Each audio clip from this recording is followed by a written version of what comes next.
Hi everyone, Cindy Kaplan and I are going to chat today about the 3 stages that we experience as parents in terms of the dynamic between parent and child. So we're going to talk about 3 different things. Early stages, first stage being fixing, the second one being more about connecting and doing, and then the last stage being about connecting and being.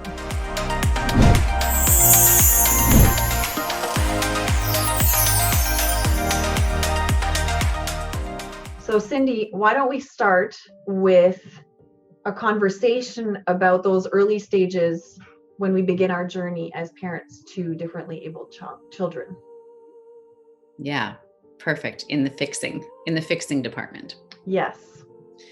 You know, I always think if I could deliver one message to every parent, regardless of whether they have a child with special needs or not, that they would get either in the delivery room or when they first hold their adopted child or however the child comes to them, somehow we all have this message that it's our job to fix our child. And if we could remove that from the very beginning, how different our lives would be. Because it comes into play whether it's watching siblings have an argument, watching siblings in physical, frustration with one another, and whenever we see a child struggling in any sort of way. So when there's anything about something again, we're back at that, sort of idealizing the typical, but even for the neurotypical kid, we have this prescribed checklist. So anything that isn't meeting our pre-written script, our very unconscious pre-written script, somehow we think that it is our job to fix. So, I know that personally for Mira, even from her early days in the NICU, I remember this really sweet, teeny tiny U-shaped hard foam pillow that we had to place around her legs to prevent them from bowing out. Makes perfect sense, but translated in my mind is already we have to fix this, right? We don't want this to happen, so we have to fix this. And so then anything after that was, well, I don't want this to happen. I don't want her to have to use a wheelchair, so I need to fix this.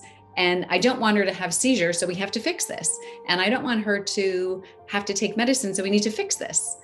And there's some beauty in that mentality, right? I mean, it is what propelled me to find a variety of alternative therapies for her to complement the traditional ones. But there's a difference between, so I think it's natural because it is so ingrained in us. And if we can find the places where we can remove the fixing to trusting and still working towards something,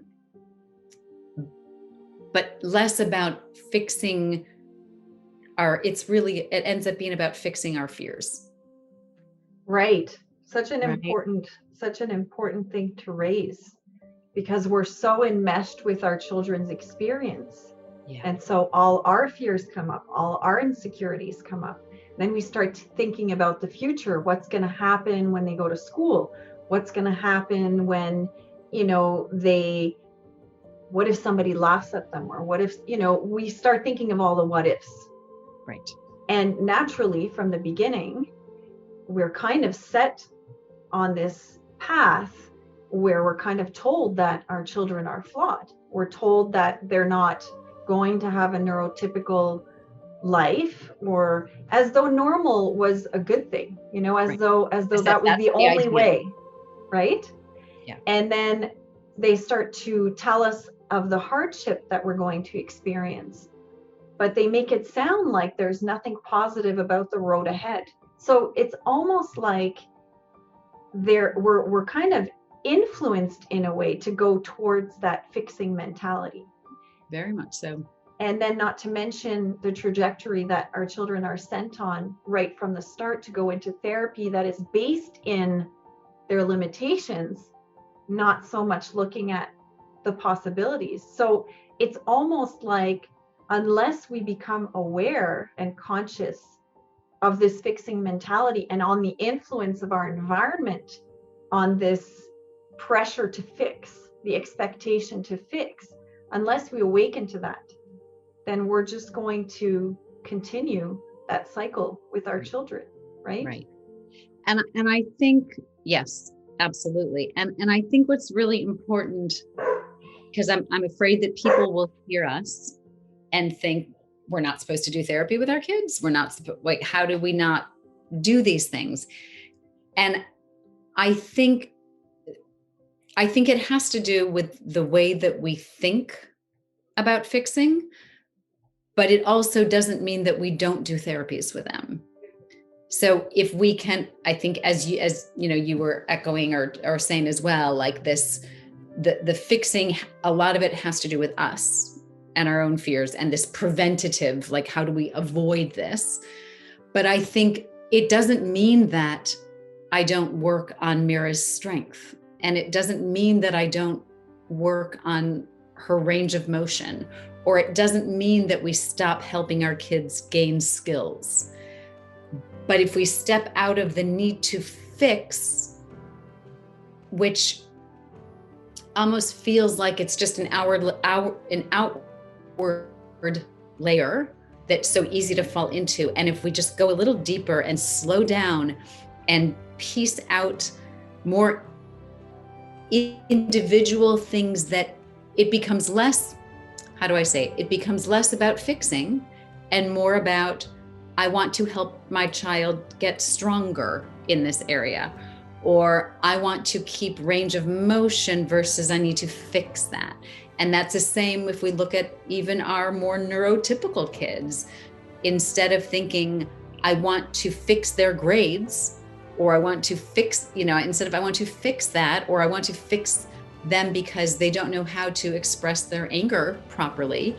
If we break that down to skills, then we have something to work on. But again, it comes down to really, I think, looking at the individual and noticing what little things can be strengthened versus fixing. Does that make sense? It does. And I feel like what you're saying, it's all about intention. What is our intention as a parent when we're supporting our child in their development, when we're supporting our child to progress and thrive, when we're supporting them towards that innate potential, right? So as you said, it doesn't mean that we're not supporting them to get to that potential that is within them. It just simply means that we don't have an agenda and we're not fixated on rigid goals, so we're more open. Right. And this idea of fixing is not present because we know our child is whole. So it's more about identifying how can we support them to be more themselves. And of course, then parents might ask, well, okay, but what about exactly trying to learn how to move? And I totally agree with this because as I'm a neuromovement practitioner, so I work with children. This is what we do, right? But I feel like it's all in the approach. Fixing is an approach. Yes. When you come in with the fixing kind of energy, it makes the child feel like they're lesser than. When you come in with an energy where you're open and when you're really trying to connect with the child to help them develop and thrive, it's a whole other energy, right? So Yes. it's not, yes. I think it's all about parents understanding the energy they're bringing in to how they're supporting their children. Are they trying to change them because their child to them is not enough? And I mean, this is where parents really have to think about and be honest with themselves in saying, why isn't your child enough right now? Why, instead of trying to change them to make them more normal, why aren't you more so connecting with them to see who they really are so you can support who they are? Yes. And as you said too, I think that when we see our children as whole, then that becomes, it's like there's this ball of wholeness inside. And if we see that, then when we focus on that, that grows. And that can only grow the more we internalize that and hold them in that space.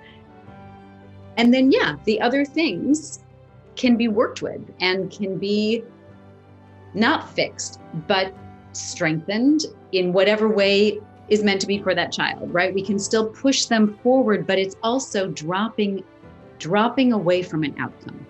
Yeah. And rather than seeing the whole child as needing to be fixed, the child instead becomes seen as a whole, complete child who also needs to work on this.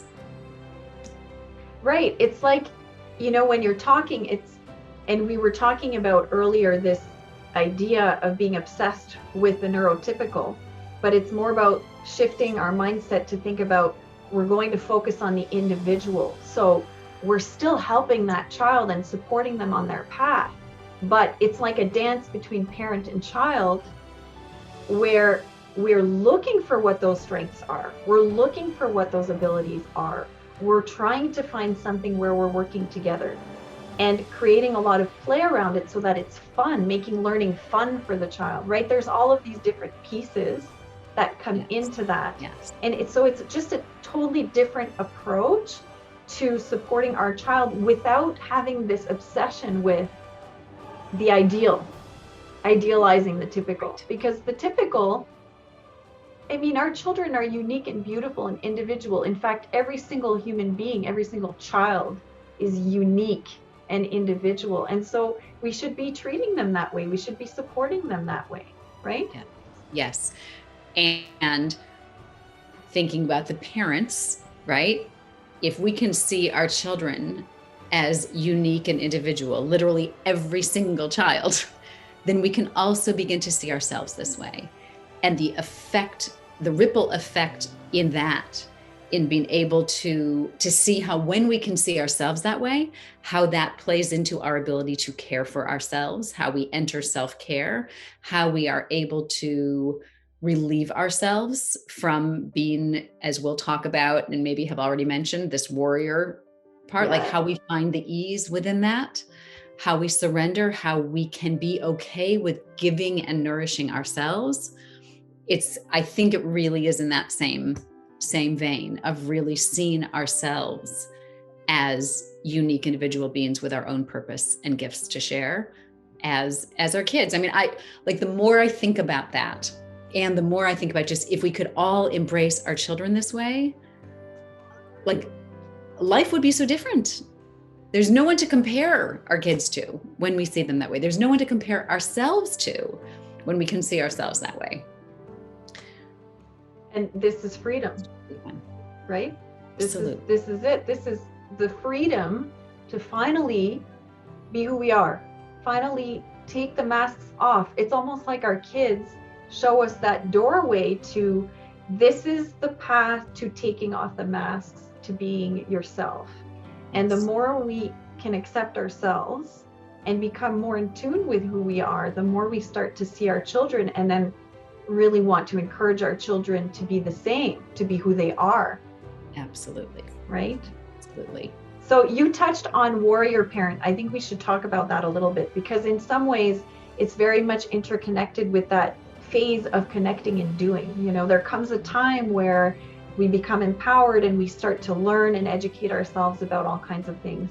And then we kind of take over and decide, okay, warrior, we're going to try all these different modalities. We're going to go out there, figure things out. So it's a lot of this, we're connecting with our child, connecting in terms of, accepting our situation, right? It kind of aligns with that phase of acceptance.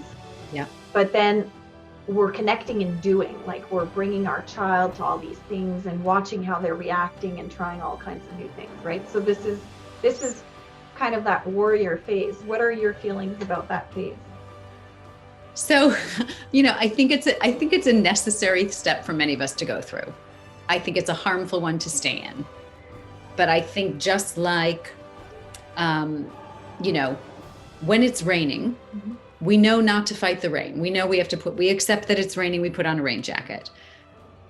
But when there's something that we're believing in, or we feel like we need to change, then we need to go through a number of fights or a number of a number of moments to put ourselves out there and try to get what we want or to make something happen.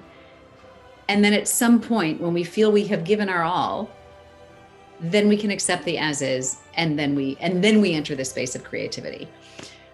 So I was definitely that warrior parent, and I think you were as well. And I'm sure many people watching this have been the warrior parent, because it also feels like the right thing to do, right? It feels like the right thing to do. And I think it can be a necessary step before we get to really accepting. But I love to think about the warrior parent similar to the warrior pose in yoga. And to get into warrior pose, it's a very powerful, empowering, strength-focused pose. And it feels great. I know when I am standing in warrior pose, I feel strong, invincible, powerful. And when you have just received a diagnosis for your kid, it's great to stand in that stance. However, to be fully in asana, to be a complete yoga pose, one has to find surrender in that pose and to find the place of ease in that pose. And so I think the warrior parent is okay as long as it's not a zipped up tight warrior parent. So when we're doing all the warrior things, it's about finding the ease and the surrender within that, which then allows for, again, to be in that place of curiosity. So that warrior parent, I think that when I began to find the ease, that is when I was more open to the alternative modalities too. And I even want to stop, even the word alternative modalities makes them sound to some degree like they're not as valid as the mainstream ones, right? They're alternative. They're just other. There's many more modalities that are as effective. And I know we will touch on the beauty of many of those. So those are my initial thoughts on the warrior parent. It was necessary for me to do before I could truly accept where we were. And I think the warrior is an important place to be as long as we can also find the ease and the softness in it. Right, because when we begin the journey as the warrior parent, we're still in fixing mentality. So now maybe we've gone outside of mainstream, but we're still trying to some extent fix. So it's almost like when you surrender to the as is, and you can continue as the warrior, but more so with this energy of wanting to advocate for your child because you know them, because you're the one who takes the time to observe them with curiosity and love, because you're the one who takes the time to get to know who they are, what they like, what their strengths are. That's where the warrior parent can be really powerful, is when we're there, helping our child, guiding them towards what's going to create that positive environment for them to develop and thrive, rather than being in that warrior to try and fix them. So it's like that intention that we bring, the energy that we bring to the warrior, because it can evolve over time. Yes. Right? But absolutely, yes. We all go through the phase of trying every single modality out there to see what's going to work, and oftentimes it is a combination of different things, and it's a combination of modalities that again bring in more of that energy of supporting the child as they are, but not so much looking at their limitations. So really considering their self-worth, considering how that's going to affect their view of themselves. So I think that our priorities shift as we shift within the warrior parent role. The priorities start to change. We start to want to build the child from the inside out rather than the outside in. So. Yes. And I think it's really hard to comprehend how incredibly powerful that energy that we are dumping onto our kids is, not only both for us as the parents and what that does to our kids and to be able to recognize when they feel great about who they are, the potentials for them are so different than when they feel, I mean, I remember just kind of feeling shocked when I felt like I was doing all the right things, driving 2 hours for Mira to have, a amazing body mind centering lesson 2 days in a row. And I'd stay with my in-laws and I would drive her 2 hours to go see an oral motor specialist. And I felt like I was doing all the right things. And at some point, and it was years before I thought, what does Mira think of all this? Like, again, I was excited. The sessions I was doing, types of therapies with her that felt great, that were nourishing who she was. But I really had to stop and question, what was she feeling from me? That if I'm driving 2 hours to take her to these different therapies, and she can't tell me, but what are the messages she's hearing? I'm not enough, so I have to go do these things, right? What's wrong with me? And so, yeah, that was really, really eye-opening for me. That's so true. And it's such a great point to mention. What are our kids thinking? I mean, they eventually exactly start to think there's something wrong with me and I'm not enough. And I think that's exactly where, when we start to shift our approach and our intention, where we try to bring them away from feeling that way, just more so to feel like, no, you are enough. And we're bringing your enoughness out. We're trying to help you shine who you are. It's a totally different approach, but that requires us to have combinations of modalities that are going to be very unique to that particular child. So it's not like you have cerebral palsy, so these are the things that you need to do, or you're on the spectrum, so these are the things. That's not how it works. Not at all how it works, right? Yes. So one of the things I wanted to talk about, because we talk about connecting and doing, and I think it's interesting because, we're connecting with our kids as they're doing something, achieving something, reaching a milestone, right? So we're not yet connecting with them in simply being who they are. And I think this is a really important thing to bring up, because once we move into that place of connecting and being, which is that third stage, it's more about connecting with our child's essence, really feeling who they are, sensing them, being able to connect with them on all of those different dimensions, and just simply loving them just as they are in being. And I think our kids really, really need us to show up for them in that way, where we acknowledge them when they're not doing anything. We notice them, we see them, and we say things to them, not when they're achieving things, not when they're doing things, when they're being. They need that, because that helps them see that they're loved unconditionally, that they don't have to achieve or do something to be loved and validated. Yes, and that's across the board for every single child. Absolutely. Right. And I think, this is so important. I think that we are talking about this because, again, I think we're not cognizant of this difference, right? I mean, when I talk about it with my clients, sure, it makes sense, but it's quite eye-opening. And, I hear parents all the time say, oh my gosh, I spend the entire day with my kid, right? What do you mean I'm not spending time with them, right? And they're at the grocery store with me. They're doing, right? So even if it's not the doing of therapies, but for any kid, if they're spending the time just being schlepped around on errands with you, that's the doing. But as you're saying, it's about simply for existing, that they get seen for how amazing they are.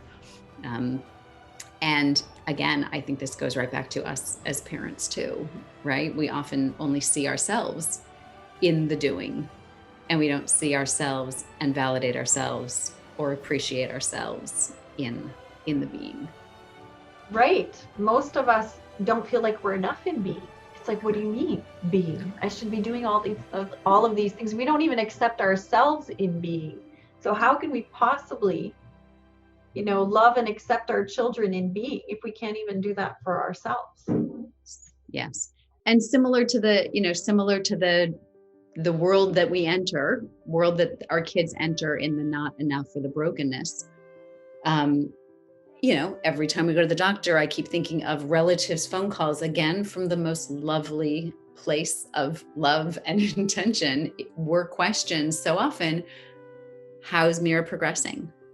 Right? What is she doing now? Is she getting any better at feeding herself? Is she getting any better at this? And it's so easy to fall into that, right? It's all around us.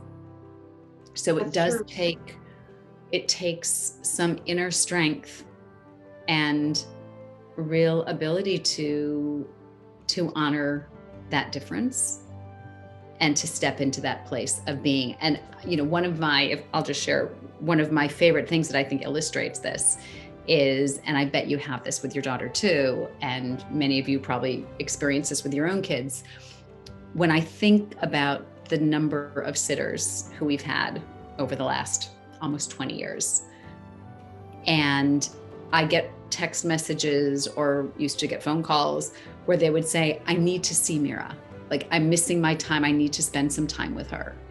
And I think this is true I know it's true for you in your work. And I know it's true for so many people who work in the world of special needs. Like, the connection they feel, the reason they need to get a dose of Mira is because she touches something within them. And they feel good about themselves when they are with her. And I think many people, when we are in this world of special needs, they touch us and bring out a part of ourselves that feels that it's that being place. It's not the doing place. So I think that's just one of the greatest gifts that these kids offer, right? Or that is existent in this world. I totally agree. It's funny, even just the energy in a short video, it's amazing how many people will just love or respond to Gabby's energy when I share a video. It's almost like they feel that amazing pure energy that she emanates. They don't even have to be with her in person. They just feel it. Yeah. So I totally understand. I totally hear you. And I think, they bring us back to our hearts. It's like they're bringing us back to this place within us that exists, but that we've forgotten. So when we're in their presence, they remind us that it's there. And that's the beautiful gift for us as parents, is to be able to identify that and then to do our own work, to be able to get to a place where we too can come back to that wholeness, the wholeness that they actually emanate from the get-go, but we seem to put them in this separate box of, not being whole, not necessarily we, but society as a whole, right? Yeah. So I totally hear you. And, connecting with our children in being, all children, connecting with them in being is so important. Yes. It's so important, because as you said, a lot of parents get confused. They say, yeah, but we're doing all these activities. We spend all this time together. Yeah, but you're doing things together. You're not right. Even families who are, you're reminding me of I remember sitting in my office several years ago with a couple, 5 or 6 kids of their own. They did tons of traveling together. Like, as I'm getting to know them, they talked and told stories about all the things that their family did together. And I could just sense the love they had for these kids and how connected they were as a family. And I asked them the question, so what do how do your kids feel completely accepted and worthy just for getting out of bed in the morning? And the mother froze and tears started to stream down her face. And she said, wow. She said, I do nothing. All I do is nag them. From the moment they get out of their bed to the moment they go to sleep, I'm just dictating what they need to do. And so, again, the doing can be great and fun, but in terms of the real nourishment of who they are, you have to be able to see them while you're doing their being has to be acknowledged. Absolutely. And I think that's where the shifting in terms of our approach with our special needs kids, with our children who are differently abled, that's when we start to appreciate and acknowledge our children in being. That Yes. totally shifts the trajectory of the therapy regimen, of whatever combinations we put together for our children. It starts to shift because our intention shifts. Yes. How we see our child changes. We also understand our child so much more. You spoke of this example of this family, and it reminded me of another family where the mom thought she knew what her children's needs were. But then when we did an exercise with them to find out what their actual needs were, and then we figured out what the discrepancies were based on what the kids said and what the mom said their needs were, it was massive. Like, it wasn't even aligned at all, right? So we often think that we know what our kids need, but really we don't. And that's because we're not seeing them truly. And and we won't get into it, but that's also because we're seeing them through our own tainted view of even ourselves and of life, right? But that's a whole other concept that, would be a very long conversation for us to get into. Yeah. So any last words on the topic of being with our children? I just think they have, I can say from my own experience that Mira was my invitation to step into my own being, right? She's the one who brought me to from a place of avoiding stillness for almost all of my life to finding love in stillness. I totally agree. Same as you. Absolutely.